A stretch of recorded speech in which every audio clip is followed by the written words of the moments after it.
Dewi Kurniawan. Pada Dewi.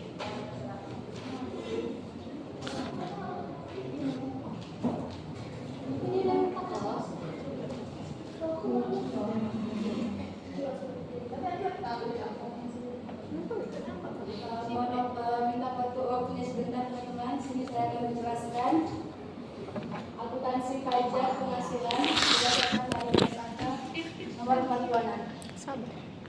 Bisa dilanjutkan.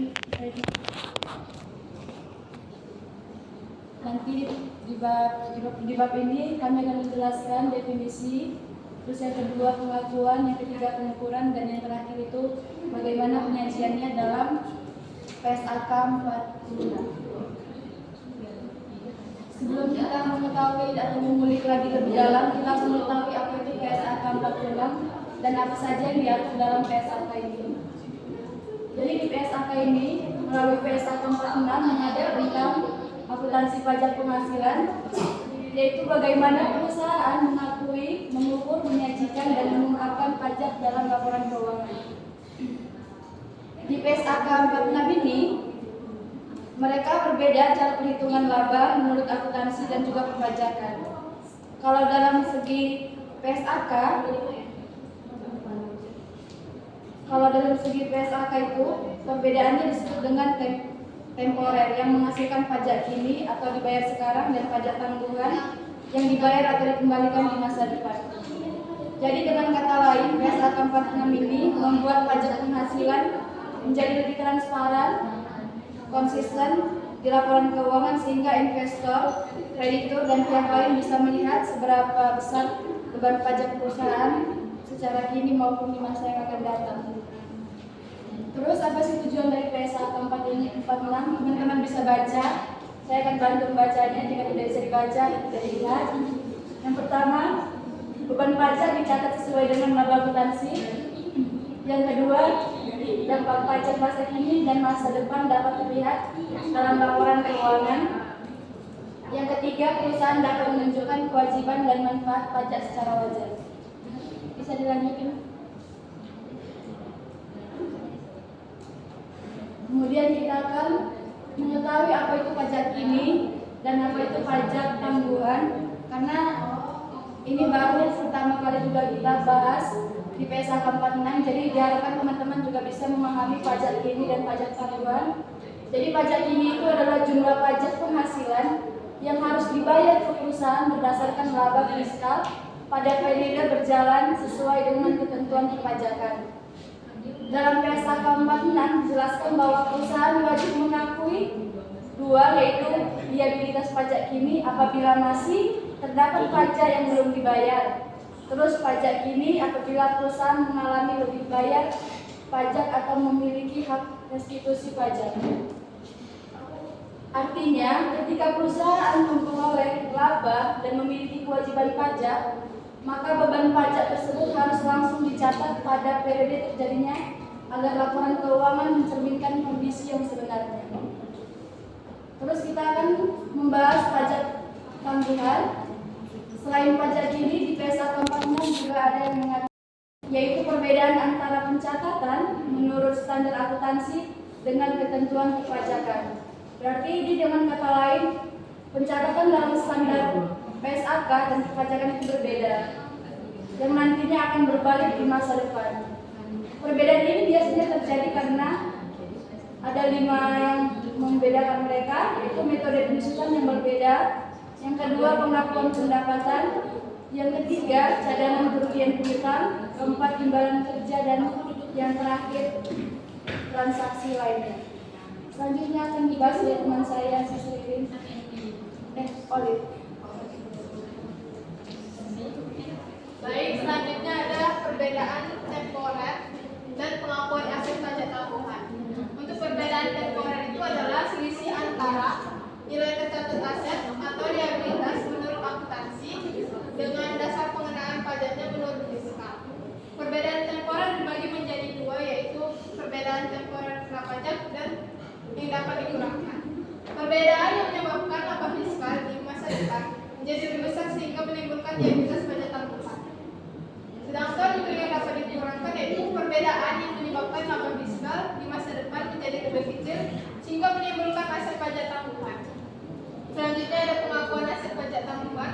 Menurut PSA 46 menjelaskan bahwa aset pajak tangguhan hanya boleh diakui apabila kemungkinan besar perusahaan akan memperoleh laba fiskal di masa depan sehingga manfaat pajak tersebut dapat digunakan.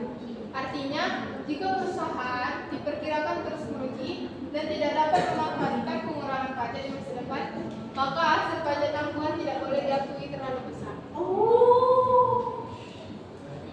Selanjutnya, pentingnya pengakuan dalam PSAK 46. Pengakuan pajak menurut PSAK 46 sangat penting karena dapat membantu laporan keuangan menjadi lebih akurat, menunjukkan kewajiban pajak perusahaan secara nyata, memberikan informasi tentang dampak pajak yang dilakukan, serta meningkatkan transparansi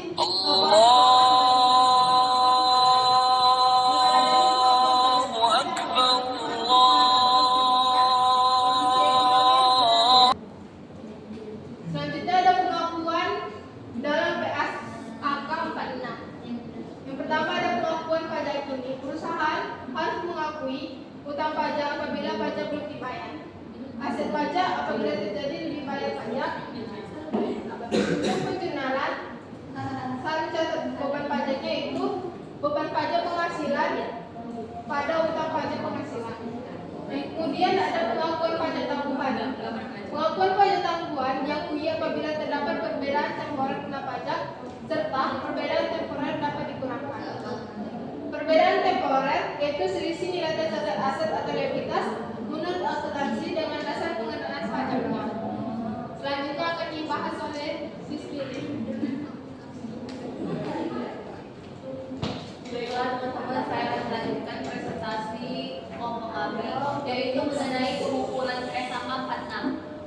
Kemudian untuk yang pertama itu ada dasar pengukuran pajak kini dan tangguhan diukur penggunaannya. Yang pertama itu tarif pajak yang berlaku, kemudian yang kedua tarif pajak yang telah ditetapkan pemerintah.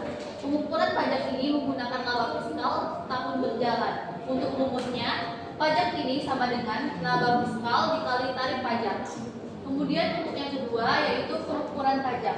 Tangguhan menggunakan ada dua metode. Yang pertama itu perbedaan temporer, kemudian yang kedua tarif pajak masa depan yang berlaku. Untuk rumusnya, pajak tangguhan sama dengan perbedaan temporer dikali tarif pajak.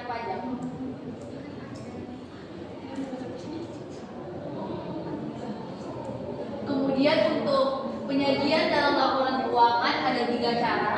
Yang pertama dalam laporan kondisi keuangan atau neraca disajikan sebagai satu aset pajak tangguhan, yang kedua legalitas pajak tangguhan, dan yang ketiga utang pajak kini.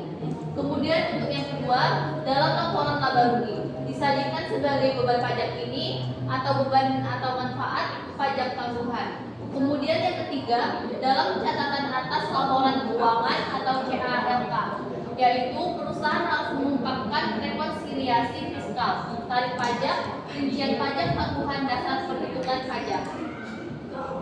Kemudian kita harus mengetahui jenis perbedaan dalam PSAK 46. Yang pertama itu perbedaan permanen, perbedaan yang tidak akan berbalik di masa depan. Contohnya itu biaya sumbangan dan denda pajak. Kemudian yang kedua perbedaan temporer, yaitu perbedaan yang akan berbalik di masa depan. Contohnya itu yang pertama penyusutan dan yang kedua cadangan kerugian piutang. Selanjutnya saya kembalikan ke moderator. Baik teman-teman, kelompok 13 telah selesai menyelesaikan pemaparan materi baik mengenai definisi, pengakuan, pengukuran, dan penyajian sesuai dengan standar PSAK 46. Selanjutnya, kelompok 13 akan membuka sesi tanya jawab. Bagi teman-teman yang ingin bertanya, disilakan untuk mengangkat tangan. Baik, kepada saudari Mutia kami persilakan.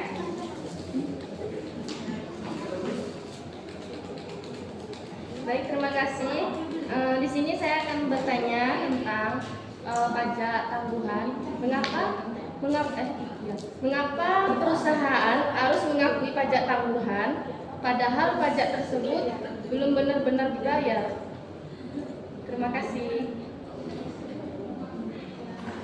Baik, terima kasih kepada saudara Julia. Apakah ada lagi yang ingin bertanya? Baik, saudara Iwan, kami persilakan. Perkenalkan, nama saya Rizky Iwan Praditya dengan NIM 240333 dari kelompok 12 ingin bertanya. Jika tarif pajak pemerintah berubah, apakah hal tersebut mempengaruhi laporan keuangan perusahaan? Baik, terima kasih untuk saudara Iwan. Apakah ada lagi yang ingin bertanya?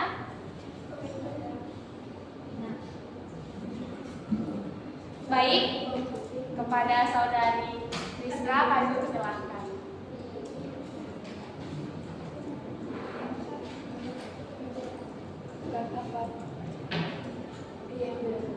Pertanyaannya, apakah perbedaan aturan akuntansi dan perpajakan dapat dimanfaatkan perusahaan untuk mengurangi beban pajak? Baik, terima kasih saudara Rizka. Kepada teman-teman semuanya, apakah masih ada yang ingin bertanya? Tidak. Baik, karena tidak ada yang ingin bertanya, maka sesi tanya jawab akan kami tutup dan akan dijawab oleh kelompok 13.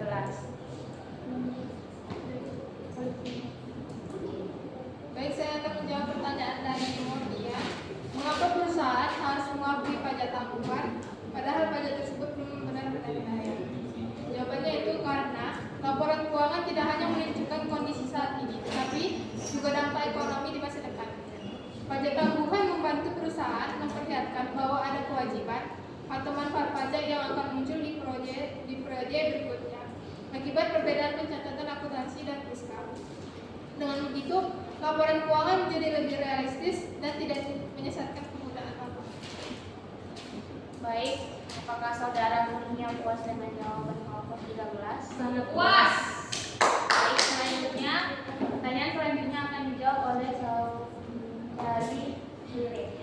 Baiklah, saya akan menjawab pertanyaan dari saudara Iwan.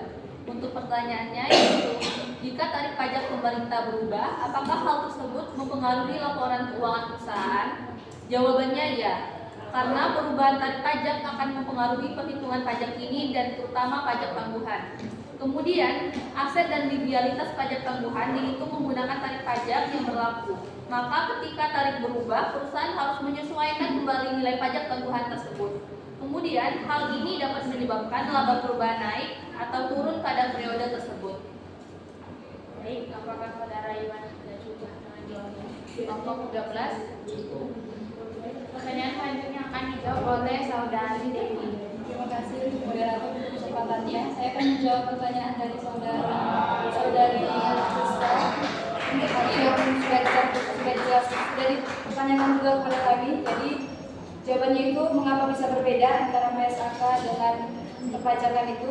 Jadi di PSAK itu sudah ada aturan akuntansi dan ada juga aturan perpajakan. Jika di perpajakan itu diatur di Undang-Undang Perpajakan. Jadi memiliki tujuan yang berbeda antara PSAK dan juga perpajakan. Di PSAK bertujuan untuk menyajikan informasi keuangan yang akurat dan transparan bagi pengguna laporan keuangan.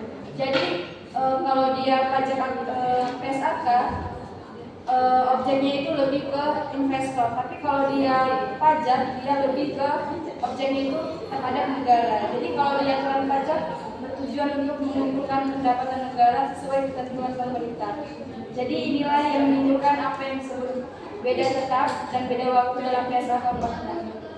Itu saja yang bisa saya sampaikan dan bisa dipahami. Oke, terima kasih. Baik, teman-teman, terima kasih untuk teman-teman semua yang telah aktif berpartisipasi untuk memberikan pertanyaan kelompok 13 dan juga untuk kepada kelompok 13 yang telah menjawab pertanyaan dari teman-teman lainnya. Karena sesi presentasi telah selesai, maka saya sebagai moderator akan memberikan kesimpulan dari presentasi hari ini, yaitu PSAK 46 merupakan standar akuntansi yang mengatur perlakuan akuntansi pajak penghasilan, baik pajak ini maupun pajak tangguhan. PSAK ini bertujuan agar perusahaan dapat mengakui, mengukur, dan menjanjikan pajak secara tepat sesuai kondisi keuangan sebenarnya. Melalui PSAK 46, laporan keuangan menjadi lebih transparan, akurat, dan dapat dipercaya karena seluruh dampak dampak perpajakan dicatat sesuai standar akuntansi yang berlaku. Dengan demikian, perusahaan dapat menunjukkan kewajiban perpajakannya secara wajar serta meningkatkan kualitas informasi dalam laporan keuangan. Sekian presentasi dari kelompok 13. Besar harapan kelompok 13 teman-teman dapat memahami dan dapat menerapkan di ilmu akuntansi. Sekian dari kelompok 13, saya akhiri. Terima kasih dan selamat siang teman-teman semuanya.